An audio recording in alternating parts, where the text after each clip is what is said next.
예, 2번 보겠습니다. 예, 상린관계에 관한 설명으로 틀린 것은입니다. 예, 인접지의 수목부리가 경계를 넘을 때는 임의로 제거할 수 있다. 맞네요. 우리 상린관계 중에 있는 내용인데 수목부리가 넘는 경우가 있고 수목가지가 넘는 경우가 있죠. 그렇게 나눠 있습니다. 그래서 수목가지 같은 경우에는 한번 청구를 해야 돼요. 그래서 이거 넘어왔으니까 제거 좀 해줄래? 이렇게 청구를 한 다음에 응하지 아니하면 임의로 제거를 할 수 있습니다. 그런데 수목뿌리 같은 경우에는 임의로 제거를 할 수가 있어요. 왜냐하면 피해가 훨씬 클 수가 있기 때문에 임의로 제거할 수가 있습니다. 맞는 내용이고요. 2번 볼까요? 주의 토지 통행권자는 통행에 필요한 통로를 개설하는 경우 통로 개설이나 유지 비용을 부담해야 한다. 맞네요. 이게 이제 주의 토지 통행권이 우리 상린관계 규정 중에서 제일 중요한 내용입니다. 그런데 그러니까 주의 토지 통행권, 그러니까 통행을 하는 사람이 있고 그것을 통행을 용인해 주는 사람이 있죠. 근데 그 통행지 소유자는 용인을 해주는 거잖아요. 그죠? 소유자와 통행권자가 있어요. 그 타인의 토지를 이렇게 통행하는 사람이 있을 거 아니에요. 그러면 누가 좀 더 적극적 의무를 부담할까요? 통행권자가 이득을 보는 사람이니까 이 사람이 좀 적극적인 의무를 부담하겠죠. 그래서 이 소유자는 원칙적으로 소극적 의무만을 부담합니다.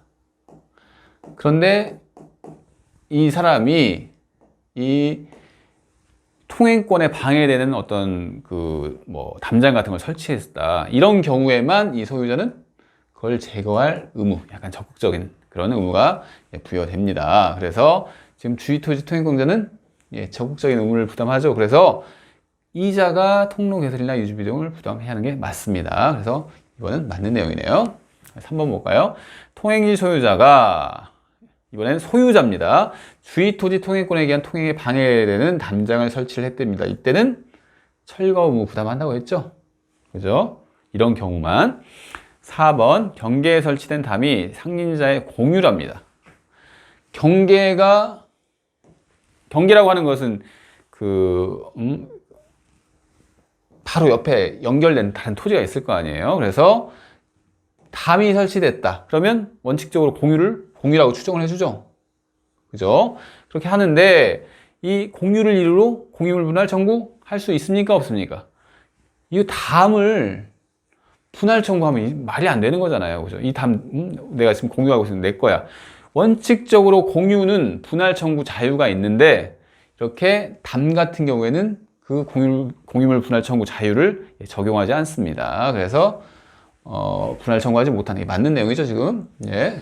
5번 봅시다. 경계선 부분에 건축 시 경계로부터 반 미터 이상의 거리를 두어야 하는데 이를 위반한 경우 건물이 완성된 후에도 철거할 수 있나요? 말이 안 되죠, 이거. 왜냐면 너무 사회 경제적 손실이 크잖아요. 그래서 이것은 제한을 두고 있습니다, 법조문에서. 그러니까 건축에 착수한 후 1년이 경과하였다거나 이렇게 건물이 완성된 경우에는 철거 청구가 안 됩니다. 그런 제한이 있어요. 그래서 답이 5번입니다.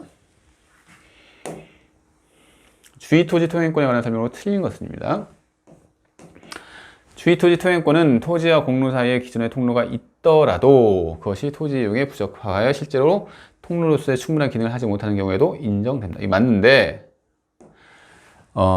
주의토지 통행권은 원칙적으로 기존 통로가 있으면 주의토지 통행권이 인정이 되나요? 안 되죠. 이게 원칙이에요. 안 되는 게 원칙입니다. 그런데 이런 경우에만, 즉 토지의 이용에 부적합하여 실제로 통로로서의 충분히 기능을 하지 못하는 이런 경우에만 인정되는 거예요. 기존 통로가 있을 때. 아시겠죠? 그렇게 이해를 해 주셔야 합니다. 2번 볼까요? 주의토지 통행권의 범위는 장차 건립될 아파트의 건축을 위한 이용 상황까지 미리 대비하여 정할 수 있다. 아니죠? 주의토지 통행권은 그 현재 상황을 바탕으로 해서 인정되는 거지 장래 이용 상황을 대비해서 인정되는 게 아닙니다. 그래서 틀렸습니다. 답은 2번 벌써 나왔네요.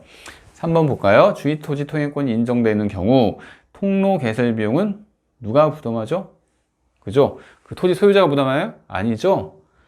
통행권자가 부담하여야 하는 게 맞죠. 적극적인 의무를 주의토지 통행권자가 부담합니다. 4번 통행지 소유자가 주의토지 통행권에 기한 통행에 방해가 되는 축조물을 설치해야 돼요. 통행지 소유자가 방해되는 물건을 설치했어요. 그러면 철거물 부담한다고 했잖아요. 그죠? 그래서 주의토지 통행권의 본래적 기능 발휘를 위하여 통행지 소유자가 이때는 철거물을 부담하는 것 같습니다. 5번 주의토지 통행권의 성립에는 등기 필요 없죠? 맞죠? 왜 그러죠? 이게 주의토지 통행권 해가지고 이게 꼭 마치 권리처럼 이렇게 인식이 되잖아요. 상린권이라고 하는데 이 상린권은 독자적인 권리입니까? 아니죠. 상린권이라는 독자적인 권리는 없어요.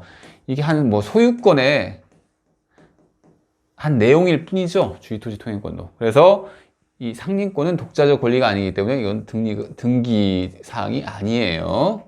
아시겠죠? 다 봤죠? 답은 2번이라고 했습니다.